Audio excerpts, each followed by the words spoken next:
Hormuz കടലിടുക്ക് എന്ന് നമ്മൾ ഇപ്പോൾ ധാരാളമായി കേട്ടുവരുന്നു.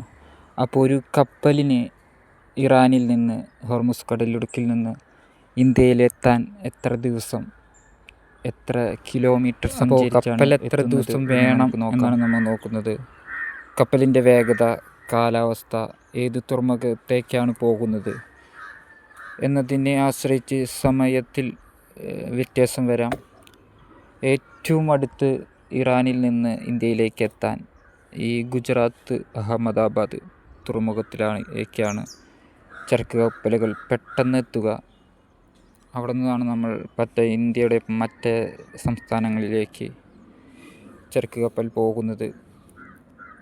ഈ ഒരു ചരക്ക് കപ്പലിൻ്റെ വേഗത എന്ന് പറയുമ്പോൾ 25-30 കിലോമീറ്റർ പെർ മണിക്കൂർ അത്രയേ ഉള്ളൂ.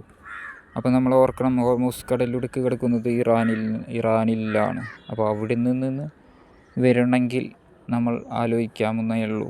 20-30 കിലോമീറ്റർ സ്പീഡിൽ അവിടെ നിന്ന് വന്നാൽ 2-3 ദിവസം പിടിക്കും.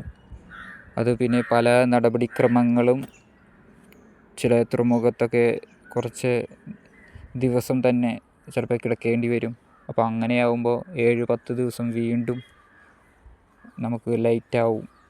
അതാണ് ഈ കപ്പലിൻ്റെ ഒരു ബുദ്ധിമുട്ട് എന്ന് പറയുന്നത്. നമ്മൾ വിമാനം നോക്കുകയാണെങ്കിൽ ഒറ്റപ്പറക്കലിന് ഇവിടെ എത്തും, 3-4 മണിക്കൂർ കൊണ്ട് തന്നെ ഇവിടെ എത്താം. പക്ഷേ കപ്പലതല്ല.